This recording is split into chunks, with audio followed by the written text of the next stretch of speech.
I was so out of kilter. My cup of ambition and perceived success was so full, but my cup of kind of helping anyone else other than myself was empty. And I realized that the only way that I'm going to feel any level of fulfillment is I need to then change everything. You can have a 7-figure lifestyle business if you're clever. If it's about having a decent income and then just traveling the world with your family, then just have a lifestyle business with 8 people and automation. Scale up is a very different beast, and therefore you have to have a bigger vision, and you want to make maybe bigger impacts to want to then take the journey and make that choice.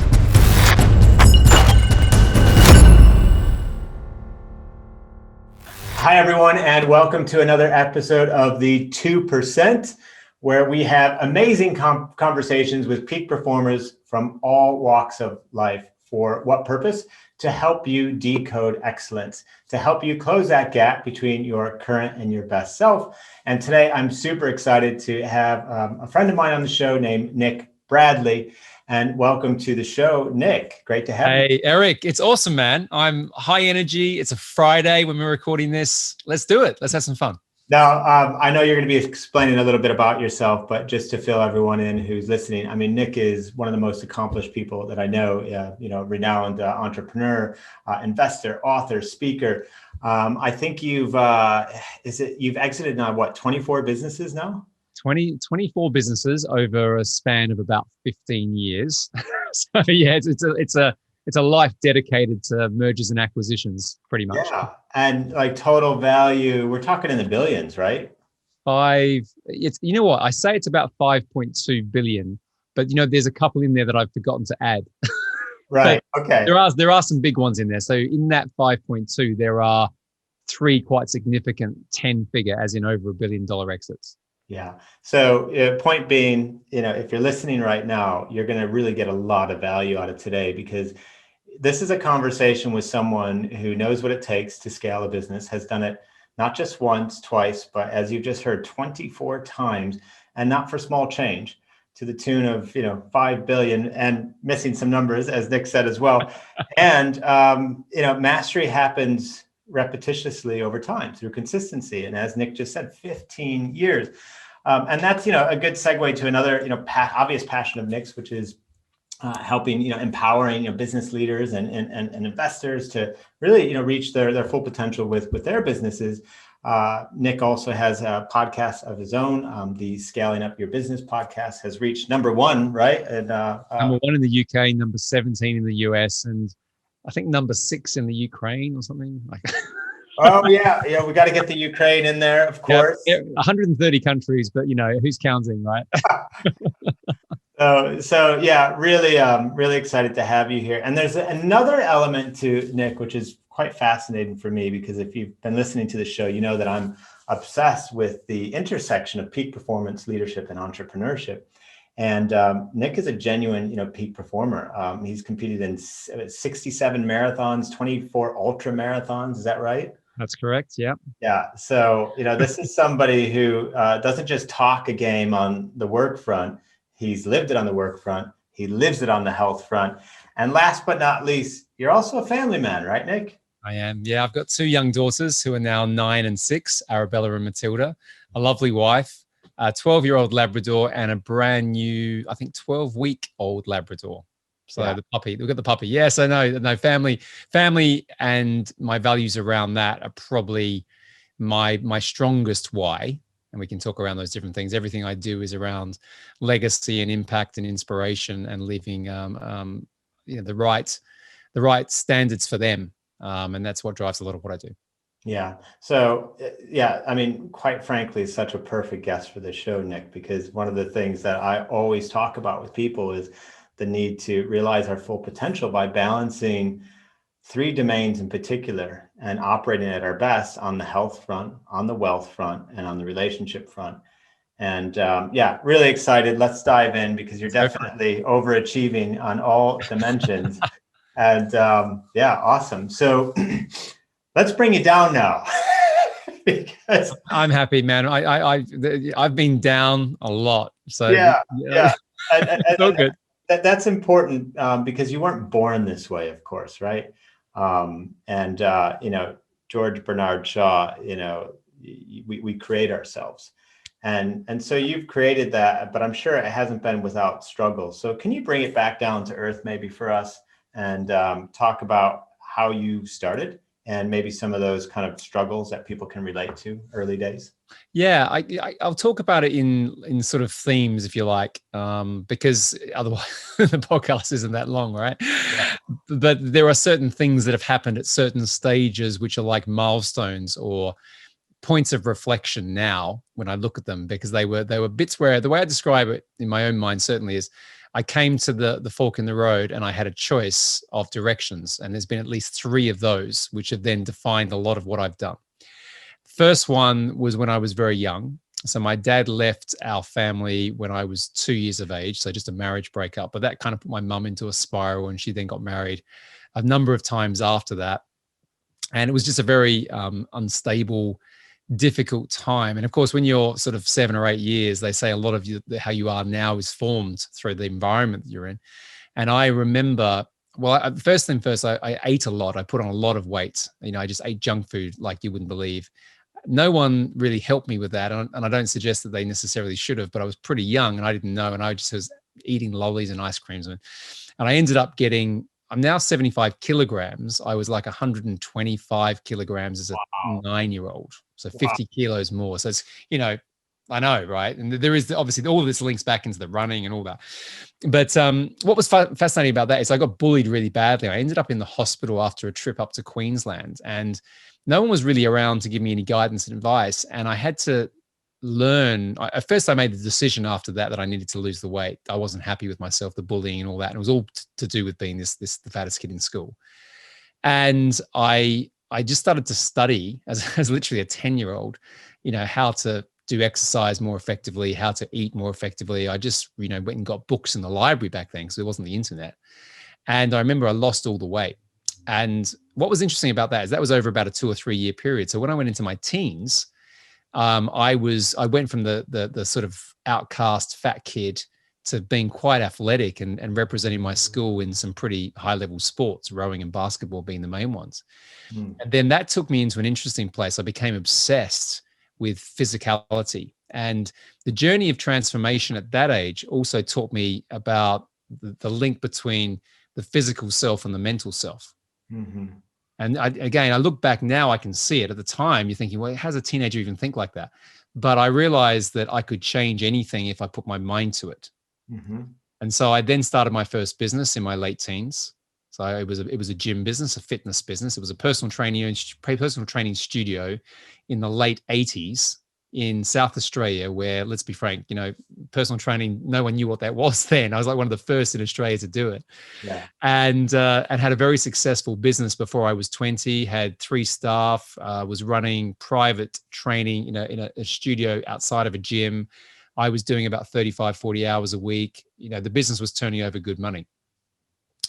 And I thought everything was great. But this is the funny thing, right? Sometimes you get ahead of yourself and then you sabotage it. And again, I didn't know this at the time.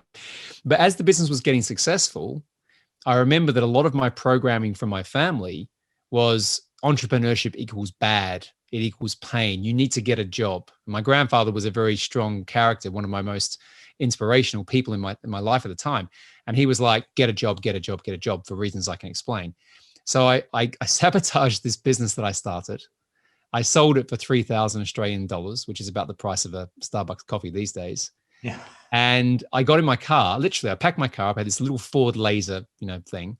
And I just left. I ran away from my hometown. Mm-hmm. And 2 things happened there. One was I had to leave, because if I stayed in their environment, I would have ended up a lot like my family. And they're great people, but they had less ambition than what I was starting to form. Mm-hmm. And the other thing is I was embarrassed by what had happened with the business and how I'd kind of just literally killed it. And I thought I now need to go somewhere else and reinvent myself again. And you know what? I look back now, it's the best decision. Hard decision, because I've never been back. I've been back to see family, but I never went back in the same way. Yeah. But that was then the pathway into a whole range of other things. So I'll pause there, because there's a lot in that tiny story, that sort of 10 to 15 year story that forms what happens next and who I am today. Yeah, and I'd love to go back, if you could, to the the bullying, right, and the not being treated well by those around you. Um, like how intense was that for you, and what do you think gave you the power to actually have that agency, that sense of control to, okay, I'm going to do something about it? Was it a particular moment in your mind, or was there like a turning point? But can you break that down a little bit more? Yeah, it was in the space of a number of months, but literally just a number of months. And I was in year 4 of school. So, again, I said I was probably about 8 or 9 when it was really hitting hard, 8, 9, 10, that sort of age. And I remember, this is full on, every recess time and every lunchtime at school, I would lock myself into the toilets, the boys' toilets, Wow. and just sit there. Jeez. I did that for months. And it coincided with a transition where I'd left one school and went to a new school. And I went to that new school as the new boy and didn't know anyone there. And I went in sort of halfway through the year, or sort of the last term. And so I was the new kid. I was the fattest kid, no friends, and locking myself in the toilet. Yeah. So that was happening. And then we went on this trip up to Queensland, up to the Gold Coast. And I was up there with my grandfather and my mum and, some other family members. And I remember there was a pool, swimming pool. And there were some kids there, a little bit older than me. They would have been not quite teenagers, or maybe early teenagers, but I was, 3 or 4 years younger. And they started teasing me. And sort of for the first time, I thought I'm going to stand up to myself. And they called me from the pool around to this garden area where there was no one around, and literally kicked the living out of me. Wow. Okay. Geez. And I ended up in the hospital. But it was at that point, after that, I said, that's it. No help. No, I made a decision that is it. And that I didn't realize the power of a decision at that point. But after that, I decided, I'm not going to be the victim anymore. And that's probably what I was beforehand. I'm now going to do something about this. Amazing. Thank you for sharing that. That's, it shows you how life is nonlinear, right? And, you made a reference when you first started to speak about this, about, there's choices we have in life. And those are those nonlinear moments when we decide to go right when we could have gone left. Yeah. Or vice versa. And it kind of, it relates to the whole 80-20 principle, right? So, 20% of our effort for 80% of the result. There's probably 20% of your life choices that account for 80% of where you are in life. And I'd love to just do a segue now and apply that to totally different topic now. So the scaling of a business, there's lots of things that you can focus on when scaling a business. And I know you have a very comprehensive set of framework and tools, and you're scaling up Business Academy, which, is amazing. But if you were to 80-20, even your own frameworks and tools, what are the 20% of things that a business should focus on that from a scale point of view, you think yield 80% of the results? Yeah, and it's probably worth talking a little bit about some definitions for people here as well, because this is a belief I have, and this hasn't necessarily come from me reading a book and then taking it. I think any business can go through a period of growth, but quite often you find, particularly in the journey from startup into a more of a scale-up part of the entrepreneurial journey or the business journey, people don't understand how or why that's happening. Not to a level of what I would call precision that is required. And I start with that because people ask me and say, well, what's the difference between growth and scale? Because those two words are used interchangeably without any real understanding.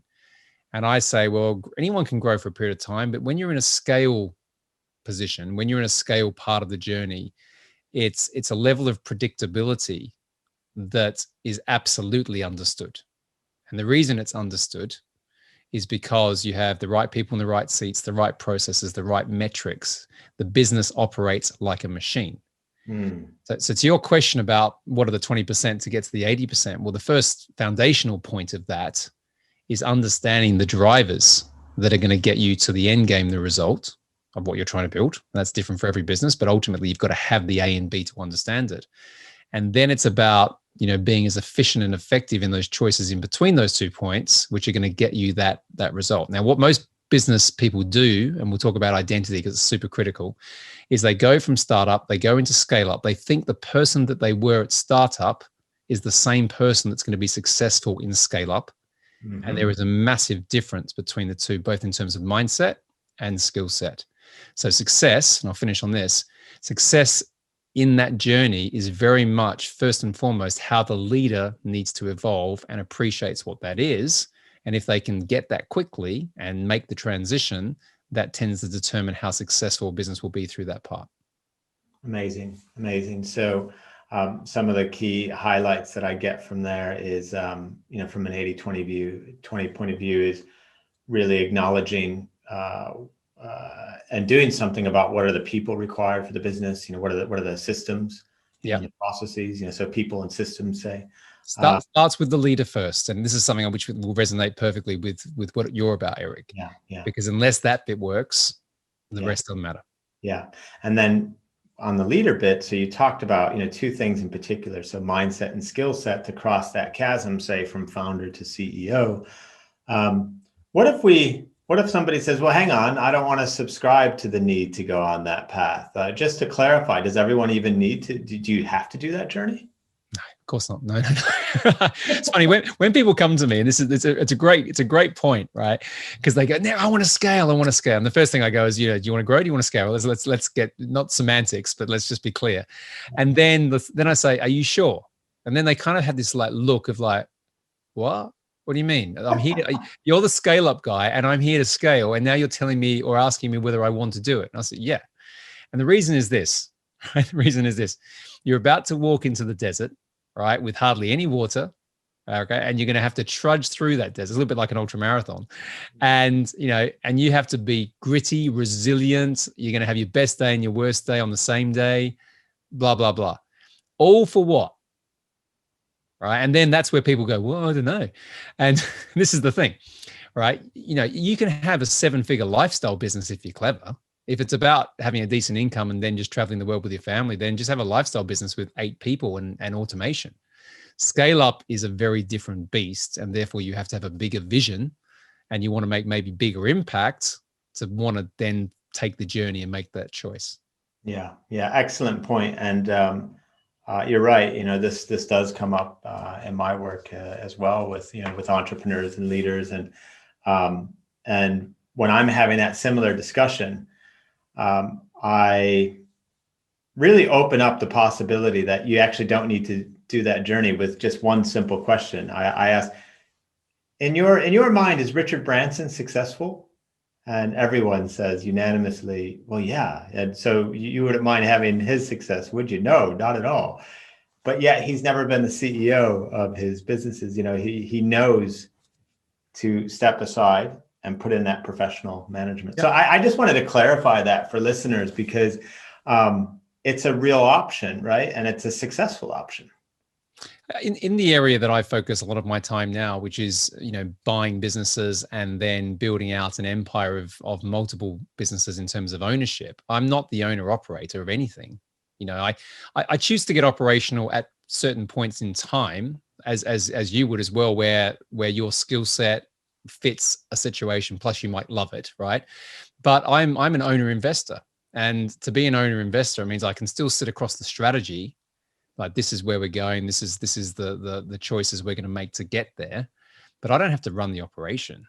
Yeah, exactly. And to be honest, I don't even put me there because I'm great at fixing things. I'm great at seeing the 30,000 foot view, but get me into the weeds and then something's going to probably break. Yeah.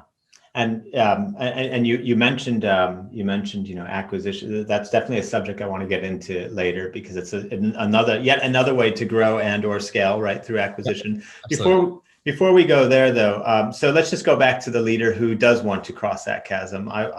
He or she wants to go from founder to CEO, and they do want to acquire the mindset and the skill set to do that. So starting with the mindset from your point of view, and maybe if you have a story to illustrate either with yourself or with someone else, but yeah, what is the key thing that needs to happen 80-20 wise within mindset? Yeah, and I'll talk about my own personal story here because I think it's an important. I think it will help a few people actually. So I got to a pretty serious position in private equity. As I said, I was known as a guy who would go into companies that were failing, and then I would turn them around on behalf of the investment firm. And I did that for a number of private equity firms in the UK and the US. It's a fun environment at first. It's very lucrative. The money you can make is just crazy. And as a kind of young guy mucking around the place, it was cool, right? But then after a while, you start to see the dark side of that, and it can become quite toxic. Firstly, it can become very addictive, just because of the money and things like that, depending on what your values are. Mm-hmm. Secondly, you can get caught up in the culture, which is still very much about power, winning at all costs. It doesn't matter what decision you make as long as there's another extra few zeros on the end of that decision. Mm-hmm. So for me personally, that took me almost to a breakdown, pretty damn close physically, because I remember one night doing a deal. A lot of things had happened leading up to this deal, but I remember I went to bed one night and I woke up at 3 a.m. having cracked all the teeth in the right side of my jaw. And it was, even now, like when I think about it, like I didn't know what had happened. It was like I'd been punched, man. And I remember going to the dentist the next morning, the doctor first actually, and then the dentist. And yeah, she said, "You just cracked all your teeth. You've gone to bed and there's been something happening," right? And I knew what that was. It was the buildup of a lot of stress. And it's just culminated in this physical event, like serious. And so for me, it was a little bit like the fat kid locked in the toilet cubicle. I was like, whoa, that's it, right? And then I had this epiphany of like, man, how have I been showing up for my family for the last few years? Because I haven't been present. I can't remember it. Mm. So to your question, how did I change that? So I called up someone, a friend, who I had a lot of respect for the success that they had, but not just the success that looked like from the outside, but they were just really happy and comfortable and balanced and just chilled out. And I was like, how do you do that? Because I wasn't like that. And then I went on my own exploration around thought patterns and beliefs. I ended up doing a lot of stuff with Tony Robbins. I went to a number of his events. I went to pretty much all of them. Mm. But that journey of self-discovery gave me the most amazing gift, which was I was so out of kilter. My cup of ambition and perceived success was so full, but my cup of kind of helping anyone else other than myself was empty. So I look like this, right? Off balance kind of scales. And I realized that the only way that I'm going to feel any level of fulfillment is I need to then change everything. So I ended up making a decision at that point to quit everything I'd done on private equity, the 7-figure salary, everything. That's when I decided to do the podcast. Right. And that's when I decided to make a bigger difference in the world, still have a great business, still help people, but do it on my terms in a way that's going to help that. So when I talk about mindset, I think you've got to, long story, but I think it's interesting for people to understand it. Mm-hmm. You have to understand how your mind works, how your emotional state works. And sometimes you need some help to do that. Once you start to work out the things that are really important to you, that's when you need to start to think about, the habits and routines which are going to enrich that, which lots of top performers, have, and I have, and those sort of things. And I'm always working on that side of things. And as I work more on that side of things, the other stuff becomes significantly easier. And it's the same in business, in my opinion. And that's what I mentioned beforehand about the leader and why that's such a critical component of business scale up.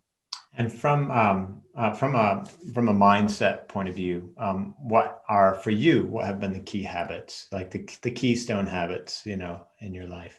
Yeah, so mine aren't. This is quite interesting because they're a little bit more elongated than the usual thing that people say. Like, I'm going to get up in the morning, I'm going to do this. I mean, I do meditate every day, but it's pretty brief. and I'm exploring that avenue more. I'm starting to do some transcendental stuff for the first time. I find it very difficult, which partly reminds me that I should do more of it.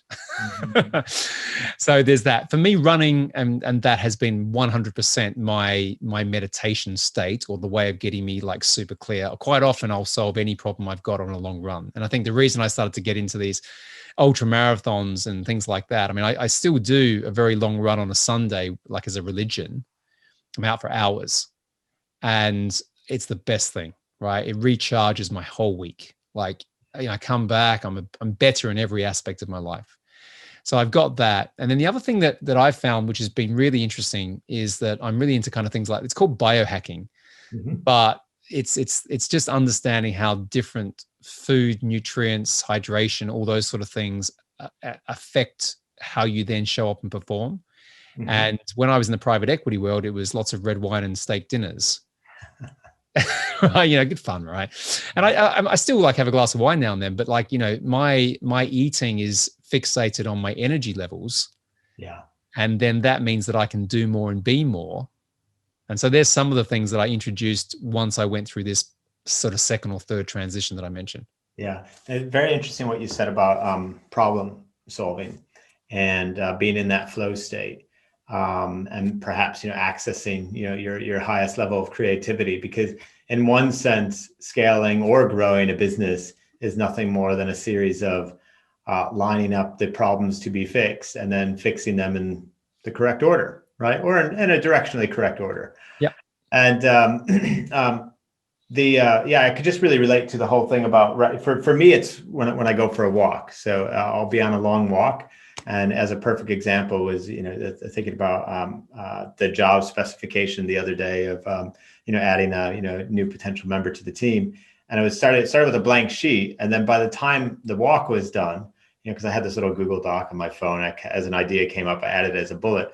I got back home and suddenly I had a page and a half of like role and responsibility, bullets for this new, description. So I think that's just like a real gem for people listening to latch onto, is that, ask yourself, like, what puts you in your flow state? How can you maybe double that up with something that is another, positive habit somewhere, like with exercise, something else. One thing I'll add to this, because I went through, when I started to be a little bit more aware and self-aware overall of certain things, I started trying lots of different perceived performance habits that you read other people do. And then, just because it's probably my nature of being a little bit obsessive about things, I thought, well, now to make it perfect, I need to do all of it. Right. And I had this kind of list of like 25 habits. And then, of course, it became a tick box exercise every day, as opposed to the feeling. So now I only do 3 or 4 things, but the 3 or 4 things, I'm very attuned to what they're providing. So it's how I feel after doing them, not directly, but, sometimes it culminates over time. But they're the things that give me the focus, the energy to be able to do the other stuff that I'm doing now. Awesome. Fantastic. And then on the skill set side of things, so if you want to be scaling, your business, what's the 80-20 there? What's the 20% of things to focus on for an 80% benefit? Yeah. So, I mean, I love the way you're framing the 80-20 too. I think a lot of people don't think of it like that, and I use a system, which is, again, from Tony Robbins, called RPM, which is the result first, followed by the why you do it, and then the action. Oh, okay. Yeah, it's because a lot of people, they focus on the things they're doing versus the result. And actually you can get to the result by doing usually quite a lot less than the things you're doing. So yeah. I run everything through that thinking. So yeah, so to your question around scale up, you've got 2 main things, or 2 main categories of scale up. You've got the organic side of things, and you've got the strategic. Yeah. And organic is what most people, if you do the 80-20 thing, most people are spending 80% of their time on the organic and maybe 20% on the strategic, when it should be the other way around. Now, there are different stages of the business where that becomes more pertinent. But what I'm talking about here is, a lot of people think, well, I've got to spend more money on marketing, or I've got to hire the best salesperson I can, or I've got to, do these sort of things. I've got to spend lots of money on Facebook ads, whatever that is. That's organic, right? That's you looking at one-to-one results. I'm going to do this, I'm going to get this, I'm going to do this, I'm going to do that. That's how most people start their businesses. What you soon learn, though, is that that's quite expensive. It takes quite a lot of time, and the quickest way is to try and leverage. And I love the word leverage. Mhm. So if you flip that on its head, strategic scale up is partnerships, joint ventures, acquisitions. It's the things that you can collaborate, resources, skill set, the things that you haven't got. You do it through not a how, but a who. Mhm. Okay. And then you can kind of get exponential growth. So one of the people who mentored me, Jay Abraham, he talks about this in a very granular way. In fact, his referral system is like 93 different things you can do. Wow. But the point of it is you don't have to do 93 things, but the point of it is like any one of those things is going to get you more exponential growth than maybe being fixated on one marketing tactic, which is what a lot of people do. So I look at it like this. I say, first and foremost, if you've got a business that's going through scale up, look at the strategic scale first and then look at the organic. So flip it on its head. Who's got the audience that I'm trying to get to? Is there a business down the road? Is my competitor not doing very well? Could I buy them? Right? What would happen if I bought my competitor and they've got exactly the same number of customers as me? Wouldn't I just double my business overnight? You know, and this is the sort of thinking that people don't do. But if they could start to do that, they might get to the end game, whatever the end game is, quicker. And usually that's freedom, wealth, impact in some way. Then that's the sort of thing I encourage people to start thinking just a little bit differently around.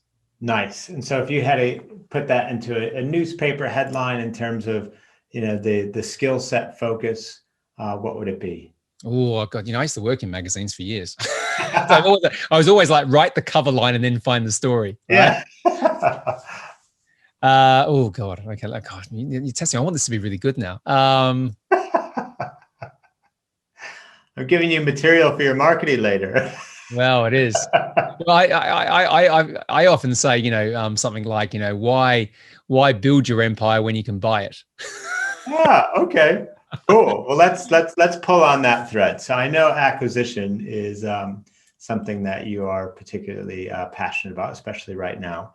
I don't think a lot of people really think in those terms, right? They think, as you just said, organically, or if they do think strategically, they think, oh my gosh, but acquire a business, that's something that the elite do. That's something that only a company that Warren Buffett has ownership does. You know what I mean, right? It's not something that the everyday person does. So can you debunk that for us and show us how we could be a little bit more confident about stepping into the acquisition space? Yeah, I'll simplify it, but just to give a little bit of context. So Sure. I focus really on three things: buying businesses, scaling them, and then selling them. And the reason I focus on that is my highest value is freedom, and I'm all about trying to get people and myself to the end result as efficiently as possible, which I think fits nicely with everything we've spoken about up to this. So one of the things that's interesting about acquisitions right now is that you've got the dimension. You've got two things going on at a macro level happening everywhere. You've got a huge transition in sort of generational. I'm going to talk about it in terms of the baby boomers leaving the workforce. So by 2030, all of the boomers, so to speak, will have reached 65 years of age. Mm-hmm. And for those who don't know what the boomers are, I'm sure most people have heard of it. It's basically the big birth rate increase that happened after the Second World War. Where obviously all the men came back and there was lots of babies 9 months later. And there was a huge jump, if you like, in population levels. Now, as that generation reaches retirement age, there's a crazy number of entrepreneurs within that, as you would appreciate. And the stat at the moment is 10,000 people per day in the North America, in the United States, are retiring.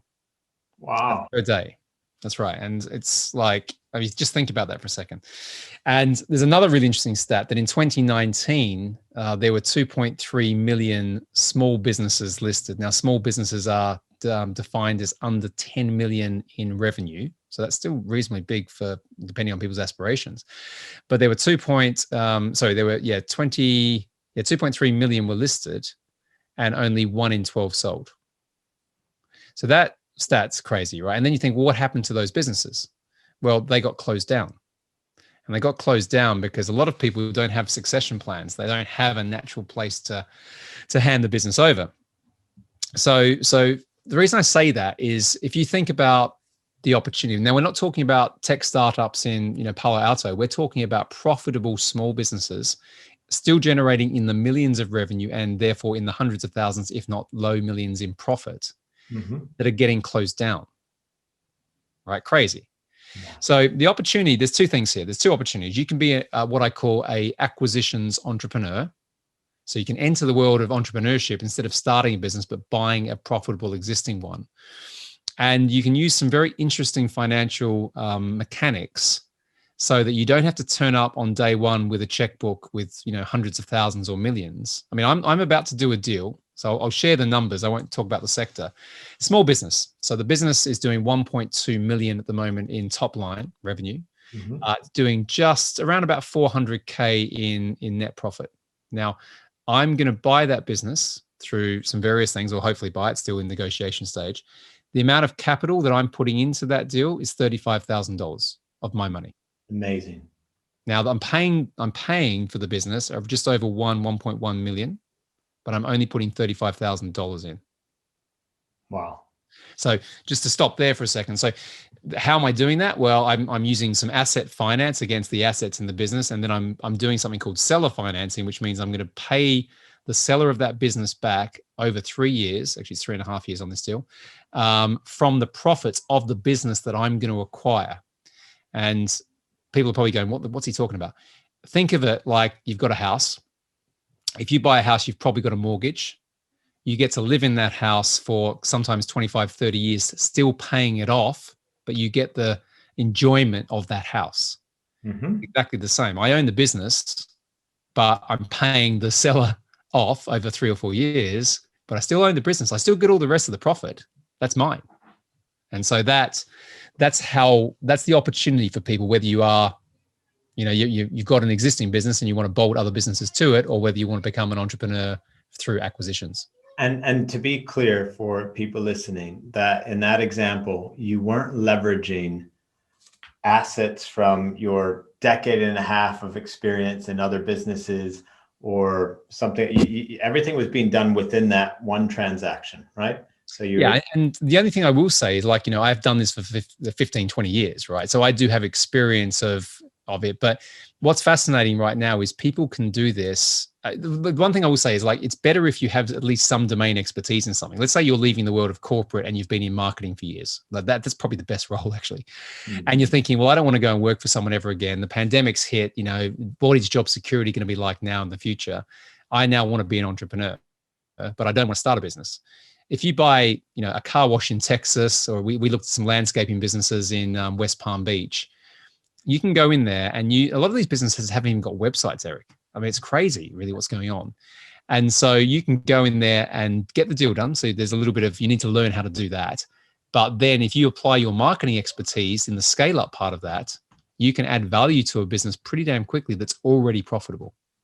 That's amazing. And in this situation where the business profits aren't there for whatever reason to then pay off the seller, what happens then? So if something goes wrong, right? Let's say, for example, you're not very good, and that happens, then you give the business back. You have it as a debenture or something like that. So you can structure that into the deal. But if you go back to the very beginning, a lot of people get confused because they're thinking, well, hold on, but that's still risky. Go back to my point that 1 in 12 businesses sell. The owner of the business was going to close it down anyway. They were going to asset strip it or do something. So them giving you a chance at a decent valuation and then getting the business back in, if it doesn't work out, they're just in the same position. So why would they not entertain something which is more lucrative, particularly if you can convince them that you're a safe pair of hands, et cetera, et cetera. And you could even incentivize them with some bonuses as you date the scale up. There's lots of different ways of convincing and influencing that decision on behalf of the owner. And how much of your confidence in an acquisition like that would you say is linked to your general belief that you can successfully apply, these scale up fundamentals and marketing basics, to that business, versus you feel like you're very much an expert in exactly what that business does? Yeah, if someone's getting into this for the first time, I often say, buy a business that you have some expertise in. And there's a number of reasons for that. In the US right now, there's a thing called Sba Loans. Well, Sba Loans have been around for a while, but they've just done a massive incentive on when you start to pay back that loan. And if you structure it right, you can buy a business where you only have to put 10% of the price of the business in as your own collateral, but you might be able to leverage that out as well. So the reason I sort of say that is, if you're looking at these sort of businesses, there are many different ways of structuring it, so it's going to be advantageous for you. Yeah. The one thing in particular I like with your framework is your the 6 peaks of value creation, right? Can you just take us through at a high level what those peaks are, and maybe an example you've applied? Yeah, I'll take you through. In summary, they are the way, when I was in private equity, they were the 6 categories or characteristics that we would look for when we were evaluating a business that was as valuable as it possibly could be. And this is how we would either look at a business that needed to be turned around. So that was my thing, as I said, or it was an investment that we were going to make. So the first one is focused around purpose. So clear strategic purpose, customer-driven purpose, understanding why the business exists, where it's going. And you'd be surprised how it sounds like, of course, every business knows that. When you go through transition or you go through any struggles, quite often the founder, back to leadership, forgets that. And that getting to that clarity of purpose again can really ignite the rest of the business. So that's the first thing to focus on. The second thing we look at is the overall profit, but from the perspective of how profitable is the business now, how profitable can it be, or does it have a pathway to profit? So some sort of tech businesses that are pre-profit, they still need to, but they need to understand how they're going to create value by, giving some form of shareholder return. So we look at that lens.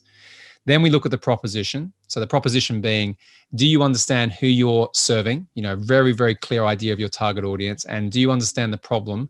And do you have a remarkable solution which is still relevant to solving that problem?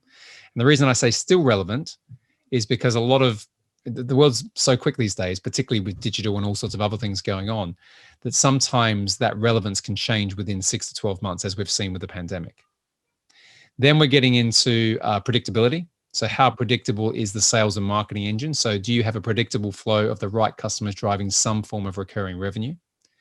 Then we look at the quality of capability. So capability, organizational structure, culture, and values. So it's all around the people component. And then the last one really is process. Are the processes, back to my point around clockwork or running like a machine, are they clearly defined across the core areas so that if I'm going to buy this business, I know that's just going to run really well. Nice. And so let's take that framework, and you have the luxury of choosing any company in the world that you could go in. And so obviously we're looking to see, here you pick a company. Yeah. So a company you think could scale better. You're going to be given the keys.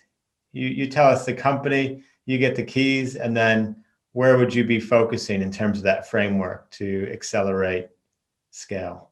Oh, you know what's great about this question is I'm not going to say Apple or Amazon. Yeah. Even though, right? Because they're run pretty damn well, right? Yeah. And what I'm trying to think of, do you know what I probably would have bought? Had I got in there early? Blockbuster. Nice. Because again, hindsight's a wonderful thing. But one of the things people don't know about me is I had the opportunity a long time ago to invest in Love Film, which was then sold to Amazon to be Amazon Prime, and I said no because I was an idiot. But that was like mail ordered DVDs. Yeah. And something like Blockbuster, I think, is an interesting one because there was a point in time where you could have got that business for hardly anything. And it still would have probably had a good enough brand at that point of time to be able to transition into what Netflix and things have become. Mm-hmm. So that's one I would have taken back. But now, if I look out into the world now, I'm always interested in, as I said, good profitable businesses that are under-leveraged, undervalued. So it's never something that's probably It's never something that you're going to just see. Like if I mention a brand that you're going to know about it. It's like literally, I'm looking at, like I said before, chains of landscaping businesses in Florida. I'm looking for window cleaning and solar energy companies in California. I'm looking for brands like that are just generating cash like you wouldn't believe. The owner is distressed. In other words, they just want out. They're tired. They're 70. They've been there for 35 years. And I've got foundational pieces, fundamentals that I can then grow. So that's where I play. You'll never hear of the stuff I work on. But the reason is I'm also flying behind, going below where all the other investors are. I'm playing where other private equity firms and things won't play, because I want to group companies together. It's got a roll up. And then I want to create something of scale and value that I can then sell into mid-market private equity. And you can buy a business or a group of businesses for, say, 3 times profit, but I can sell them for 6, 8, 10 times profit. And that's where you get significant scale around wealth creation. Awesome. So somebody listening right now is saying to themselves, I have a business that I want to scale. We're going to fast forward and pretend that their business has failed in a year from now. Their whole scale mission gone, done. If you're a betting man, what would you say is the reason that they failed? What's the common reason? Okay, there's normally 3 things. And I'm going to keep going back to the main one. There is usually the founder or the leadership team has just run out of ideas. And that often comes from a mindset issue, but it also comes from being from external to internal focus. Right. So that every time I come into a failing business, there is usually, we don't know what to do. We've got no idea what's going on. Right. And they're panicking. So it's an emotional state. So that's the first thing. Second thing is just bad cash management. Like, the pandemic's been a really interesting thing. There's been lots of people who have come to me and they're like, oh, Nick, we've only got like weeks left. And I'm like, well, what was your runway? Oh, we had, 6 weeks of cash. And I'm like, I say have 6 months of cash, right? Minimum 3 months of cash. So that's the second thing, right? And being really focused. When I look at systems in a business, I look at systems around attraction. I look at systems around conversion. I look at systems around operational areas or delivery, and then I look at the unit economics as a system, and that area is not usually a superpower of a lot of creative entrepreneurs. And then the third one is the point I made before about product market fit. Yeah, I can't get across enough that 5 years ago you might have had an idea, and you would have years, like 3 or 4 years before that would start to have to be transitioned. You can come up with an idea that works right now, but in 6 months' time, it's not. So unless you've got the agility to be able to change, and that's where digital comes in so powerfully these days, even if you've got service-based businesses, you've got to be able to react much more quickly. So cash, reaction, mindset, those areas are the things that are either going to bring a business down, but equally they're the same things that will bring a business up. Nick, absolutely amazing. Really, really appreciate you joining today. If anybody who's listening, who's interested in scaling a business, if they want to learn more from you, how do they do that? So I often say, Eric, that everything's in the podcast, everything. Yeah. So Scale Up Your Business is the podcast. And you know what, I just, everything I've learned from years of doing this stuff, I just talk about it twice a week, 2 episodes a week. Yeah. The first one's me just rambling. Second one's usually an amazing interview. So that's all cool, right? And then, they can reach out to me anywhere. I'm on Clubhouse a lot, as we talked about. If I'm on stage, you can get me there. Or my business website is suyb.global. So it's scaleupyourbusiness.global, suyb.global. So go there and you can reach out and get in touch. Awesome. That's Nick Bradley, everyone. Nick, thanks again. Really, really appreciate it. And thanks for being on the 2%. No, fantastic questions. I enjoyed that immensely, Eric. So thank you for having me on today. And if you enjoyed that interview with Nick Bradley, you're going to absolutely love my next interview with James Altucher, which you can watch right here. James is an author. He's written over 20 books. He's an investor, and he's also the creator of The James Altucher Show, an award-winning podcast with over 80 million downloads. So please check out my next interview with James Altucher right here.